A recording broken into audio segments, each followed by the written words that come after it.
Welcome to the Starzology Astrology Podcast. I'm your host, Arwynne O'Neill, and I am here today again with my friend Katia. Hello, Arwynne. Thanks for having me. Thanks for coming. So today we are going to be talking about another aspect. This is part of our basic aspect series, and today we're going to be talking about the Sun Square Neptune. Mm-hmm. Yes. So this is something that is going to be exact on June 20th, 2024, with the Sun at 29 degrees Gemini and the square to Neptune at 29 Pisces. But we're going to focus today on what it looks like in someone's chart and give some celebrity examples, as we always do. And this way it'll be relevant regardless of when you're listening. And this aspect also occurs twice every year. So it's not an uncommon aspect at all. And it is something that, for the last few years anyway, has occurred in mid-June and mid-December. Okay, so every 6 months. Yeah, Okay. it'll shift slowly and gradually, but that's about when it's happening, round about 2024. And when you said 29, like 29 degree? Yeah. So it's in the final degree, basically, of Gemini and the final degrees of Neptune. So, Pisces. So Neptune is going to be pretty soon going into Aries, and that'll be super interesting, but not yet. It's going to be in Pisces for a little while yet. Mm-hmm. Yeah. So the square of Sun to Neptune in the natal chart, I'm going to quote one of my favorites, Karen Haymaker-Zondag, and her excellent book is called Aspects and Personality. Mm-hmm. And about this aspect, she says, the dream and fantasy world so typical of Neptune comes to the fore with this aspect. Inferiority feelings are not uncommon, and the sources for this inferiority can include Neptune's habit of fudging boundary lines, which can make it hard for us to see where our ego begins or ends, and to discover who we are and what we want. And the second problem is the nagging feeling that there's something more, the feeling that another world is lying just beyond the world of our perception, and our individual limitations are in sharp contrast to that idealized world. So this could be a person who's like a spiritual seeker with no interest in the real world, always taking refuge in ideas or feelings, or continually searching until they find an ideal that meets their emotional needs. Mm-hmm. There can be a lack of responsibility or grounding. And there can also be a lot of creativity, especially in music, poetry, or other forms of wordplay. So they can be amazing orators or amazing wordsmiths of various kinds, which we'll find in the celebrity examples, to be sure. But they're also great with playing with ideas, mysticism, and metaphysics, and art of all kinds. And that's the aspect of Neptune specifically. It's really Neptune, yeah. And when it comes into contact with the sun is our personality, our drive. So it's really the kind of one of the strongest aspects that you can have with a personal planet to Neptune. Okay. So it suggests a spiritual quest, allows empathy for others through understanding human illusion and suffering. I guess that's understanding humans. Yeah, definitely. Okay. And they can be really eloquent when describing either their own pain and suffering and yearnings, or to describe that of others, or the yearnings of the world. Like, they're really great at putting into words the needs and unfulfilled longing for meaning that people experience. Oh, wow. Yeah. And you mentioned that it's quite artistic, creative. So what kind of outlets can help you process this unique perspective on life's depths? Absolutely. Writing, any kind of art, music, definitely. Just doing things to help others, like getting outside of yourself, because this is a very idealistic and it can be a very altruistic aspect. These people can be incredibly eloquent and very convincing, but if they feel demoralized or disillusioned at all by this aspect, because it is a square, it's not a happy aspect. It's one of those that's always going to kind of feel like a thorn in the side of their consciousness a little bit.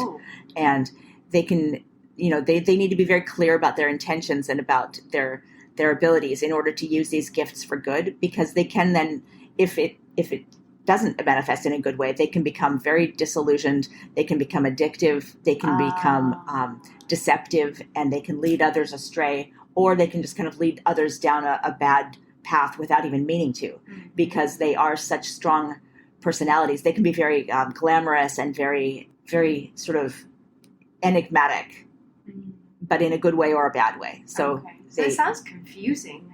It can be, for sure, yeah, because Neptune is a very confusing energy, and especially when it comes into a harsh aspect with the sun, which is, it wants to sort of be a pioneering and forward thinking and clear, ego driven sort of energy. And when it's coming into a square with Neptune, Neptune is just blurring all the boundaries and creating this sort of fog and this glamour and this sort of illusion or delusion, depending on how you use it. Yeah. So it's a difficult one for sure, but it can have really good outlets, just depending on how strong of a personality the person has and whether they are supported by other aspects in their chart that make it a little easier to handle this kind of really foggy influence. I see. So this aspect births highly intuitive souls who perceive realities beyond surface illusions. Absolutely. Yeah. And creativity and compassion, those are like the main, the key words to, I guess, like how that type of person would process life's mysteries. Definitely. Yeah. I would absolutely say that for sure. And this is a very sensitive aspect. So these people can become overwhelmed with insecurity or disappointments, especially if their early life is not supportive of their self-esteem or their confidence. They can really need a lot of reinforcement or a lot of positive influences or a lot of positive experiences in order to internalize that they're good enough or that they have a lot to contribute. They can easily become disillusioned or confused or paranoid. And that can lead to dependence on drugs or alcohol if the dynamic isn't dealt with in a more positive or productive way. All the more reasons to, I guess, use positive reinforcement and validation of people like that, because it sounds like it could be so confusing that that's really the only switch that could turn them from like falling into bad habits versus being a lot more creative and compassionate and healthy, I guess. And it's interesting too, because it's not even that they have an addictive personality. In some ways, it's because Neptune just causes this confusion to kind of rule their egocentric life. Like the sun is the ego, and Neptune is just kind of taking a blender to whatever their clarity should be. And this can come in the form of being overly susceptible to illnesses or chemicals or alcohol or drugs or medical treatments even. And they can have maladies or illnesses that defy explanation. They can go from doctor to doctor and try to get a diagnosis and be told like several different things or not be told anything or be told that it's all in their head.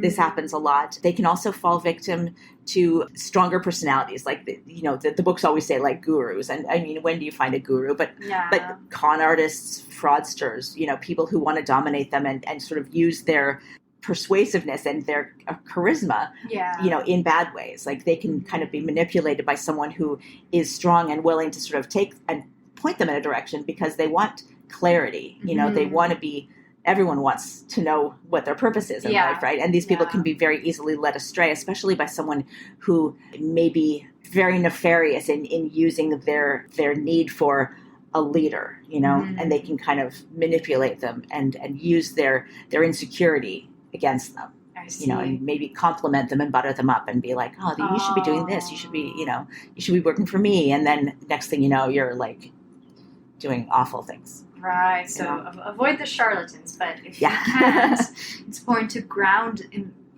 imaginings and pragmatism. Avoid deception of yourself. Can you deceive yourself, actually? Oh, God, yeah, absolutely. Right? Okay. Absolutely. So I guess find purpose through empathy and reflection. And bounce your ideas off of other people as much as possible and try to get a reality check, Yeah, that's a good one. Yeah. Would these people also question conventional beliefs? Yeah.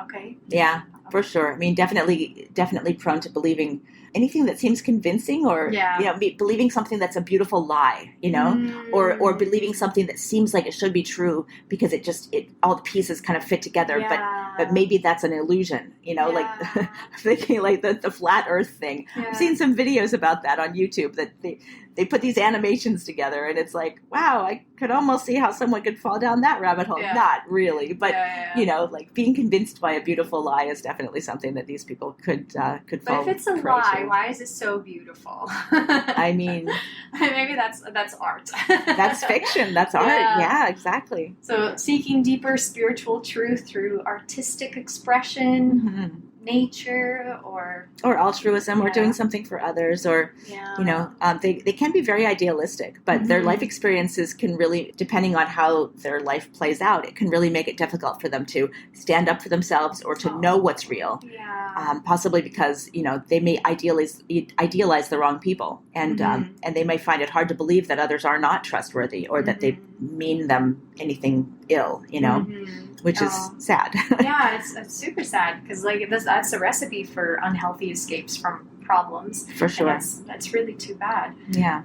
Is there anything important or vital, not to be dramatic here, that we can harness this for good? Yeah, I mean, so they can be very, as I said, they can be very altruistic, and that might be a really good way to harness those great, the aspects of it that are positive. They could be attracted to politics or volunteering or activism if they don't become sort of disillusioned or becomes ensnared by dangerous ideas.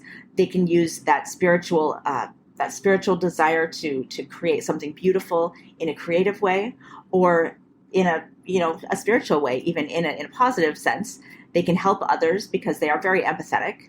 Like, as long as they're honest and direct as possible, it's difficult with Neptune because that can really blur your intentions, but they should look at their chart and see what other aspects are being made to the sun, because that's the outlet, right? You want, you're having Neptune over here. You want it to be able to, ideally, you want your Neptune square to be balanced by something else. So maybe they also have like a trine to Saturn, or, maybe Mars is conjunct their sun. And so there's an outlet. There's of course, then it would be also Mars square Neptune, which is really that's not awful, but it can be also, you have its own pitfalls. But I mean, you'd want an outlet for the sun where it can channel, that power and that desire to do something beautiful or creative or spiritual or Neptunian into something that is more kind of active and positive, and so there is a bright side. Oh my God, yeah. In fact, these people bring dreaminess into beauty into the world, and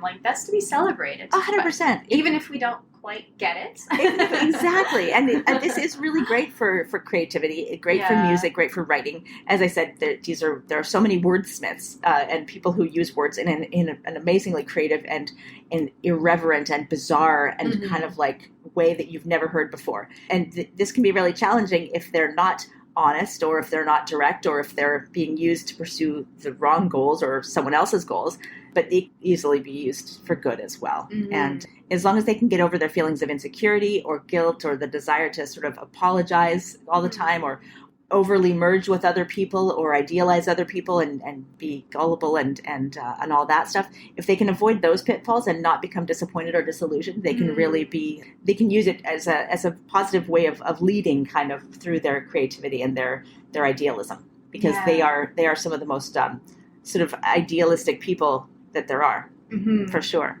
So finding meaning through art and helping the lovelorn is your jam. Yeah, for sure. That's one way to do it. That absolutely would be a way to do it.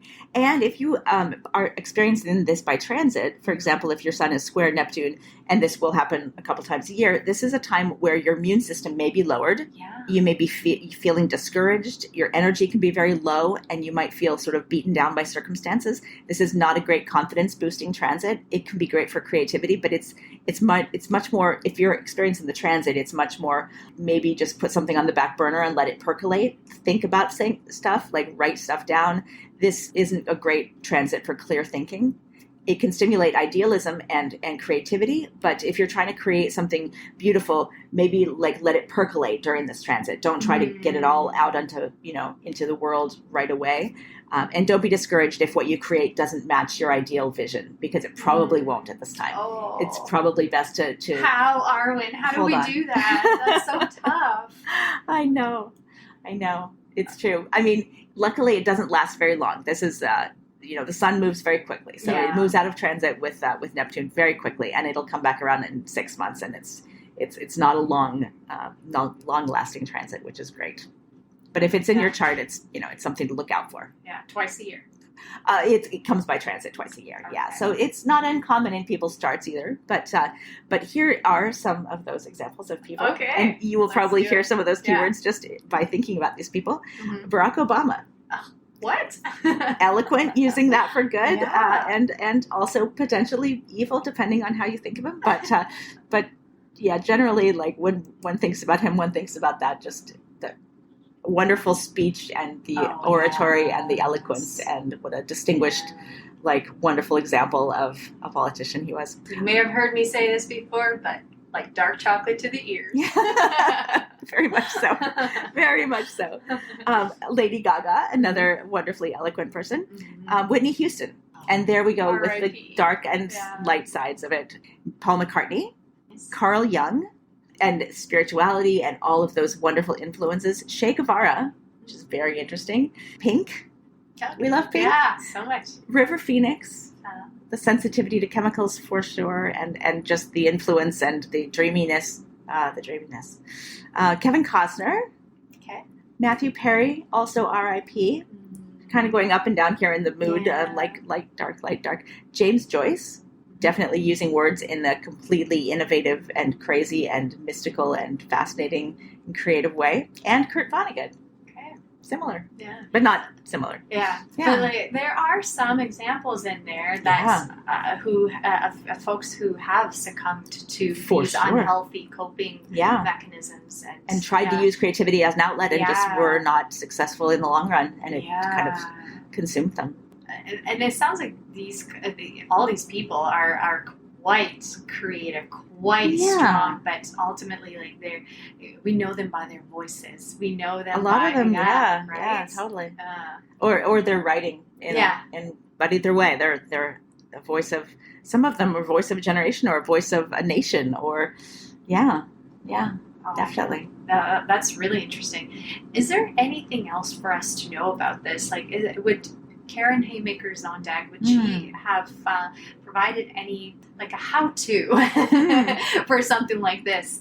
Is there something a little more clear about it in terms of, like, how do you find this out about yourself? Like, if you're kind of feeling like you're going through these ebbs and flows every 6 months or so, you're like, oh, at the beginning of summer, I feel this way. In the beginning of winter, I feel this way. And you're like, I don't know why. I can't quite pinpoint it. Is there something to emphasize here? Well, I mean, not from Karen Haymaker Zondag. This is from a different website. Just a few bits of advice that you can take to try to rectify the problems of misunderstanding or disillusionment or disappointment. There is a need to really to go into battle and to stand up for yourself and to become confident. And whether you do that through creativity and just really pushing your voice out there and doing something, and you could fail and just get up and try again, because becoming disillusioned and thinking, oh, I knew I wasn't good enough, like, that is the wrong lesson to take. Your voice is important. Your voice does need to be heard. And this is the most important thing you can learn with this aspect is not to just go, oh, it's never going to be perfect. I have nothing to say. Like, yes, you do. Find someone to speak to. Find someone who, you can influence, and just put it out there. But put your voice out there. Put your thoughts out there, and you can definitely make positive changes for people. It's even by just sharing your experiences. Like, if you had a difficult childhood, or if you went through a difficult relationship, and if you find that you have ideas for people, like, just put them somewhere. Help people by putting your own experience out there, even if you don't know what it means. Even if you don't really even know what it means for you yet. Just the act of writing it down, or the act of sharing it, or telling somebody, or being even in a social group where you share your experiences, that can help other people. Even just hearing that somebody else has gone through it can help other people, even if you haven't managed to sort of craft it into some meaningful nugget of, the perfect song, or the perfect advice, or the perfect book, or, podcast, or blog, or whatever. Just sharing raw thoughts and feelings can help other people, and it can make you feel stronger. And totally. That's the important empowering thing. For sure. But it sounds like it's quite vulnerable. Like, there's a stage of that. But illusions and confusions may plague you, but your imagination knows no bounds.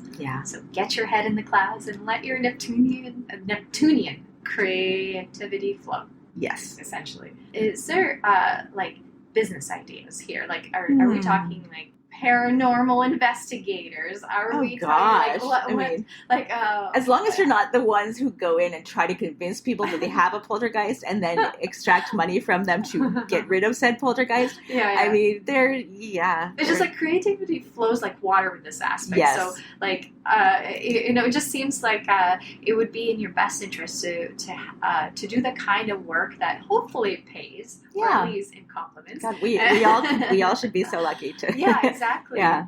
It seems like it can be a little confusing in that you might not be taken seriously, or you might be questioning your own ideas and where your thoughts are going. Yeah, and if that's the case, like, get out of your comfort zone. Yeah. Try something creative that doesn't have any kind of dollar, value attached to it. Like, join an improv group, or go to a life drawing class, or join a journaling group where you share your ideas with people in a just a group fashion where no one's expecting you to write something amazing, but you're sharing your ideas, and maybe someone will be like, oh, wow, that really affected me. And you'll be like, really? Wow. And that could lead to something else. Don't second guess what is going to be valuable to other people. Just share yourself and get out of your comfort zone, and maybe try something that is creative, but not leading to a job or a contract or helping other people necessarily. Yeah, try acting, or try drawing, or try like beat poetry, or like those things where you have like 5 minutes to write a poem with like a certain number of like keywords that they give you, or like organize parties where you are the one leading other people to do those things. Something like that. That speaks to me a little more. Right? Yeah, I love that advice, because I think it's hard for creatives sometimes to be clear, I guess, in what their mission is. And that's what's so important with this aspect is clarity, because that is exactly what Neptune is kind of trying to blur and fuzz and not let you do, you know? So fields like writing, film, music, dancing, that's all up there. And don't worry about how it relates to money. Don't worry about how it relates to, the ROI or whatever. Like, if you're getting something creative and spiritually uplifting and nourishing out of it, like, that's the main point. Like when I mean, just as a weird example, like I started doing these burlesque shows a couple of years ago. There's no money in it for me. I'm paying someone else for to take the classes, to be in the show.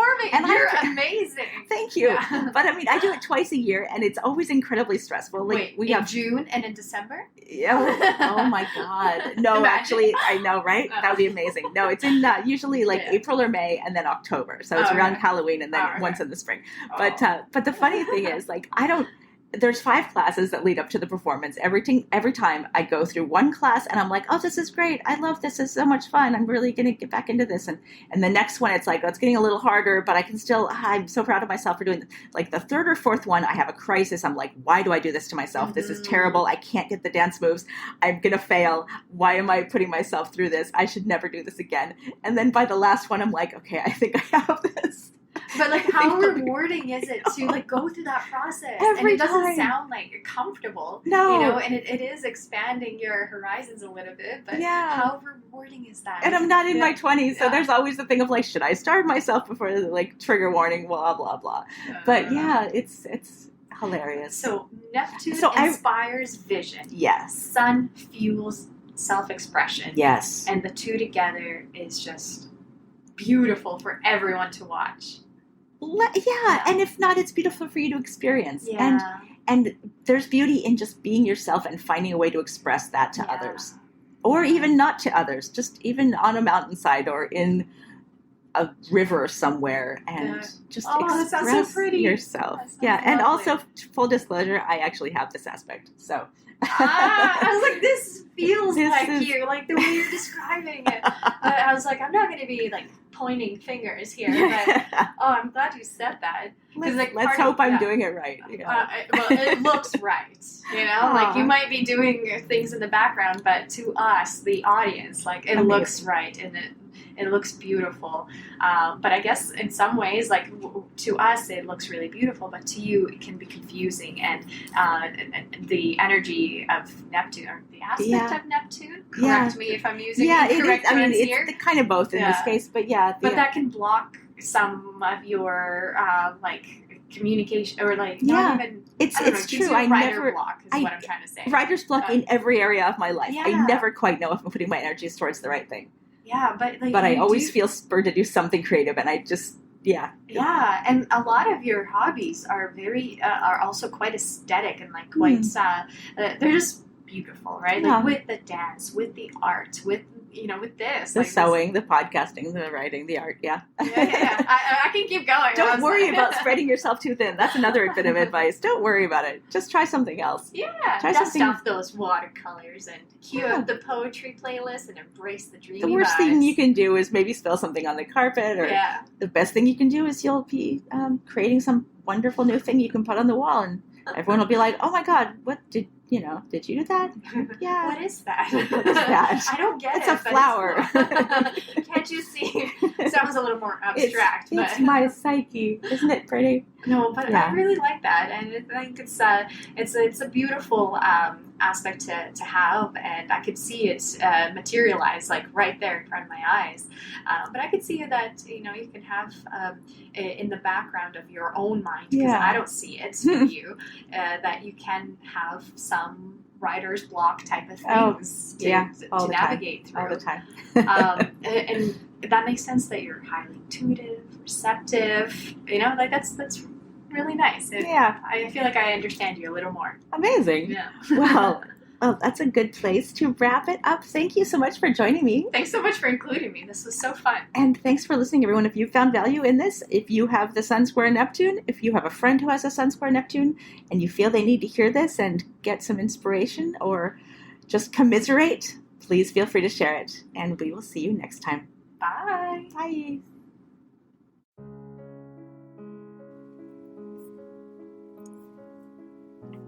Thanks so much for getting this far through the episode.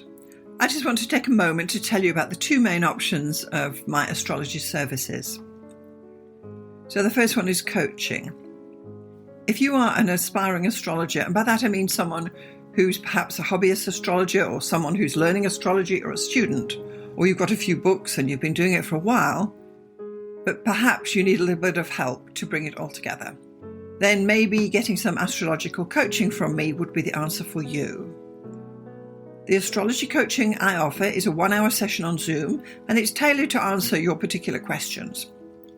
For example, if you have issues with natal chart readings, we can go there, or if you're having problems working with your forecasting, we can go there. Or even basic astrology stuff, or even getting yourself organized for your astrology business.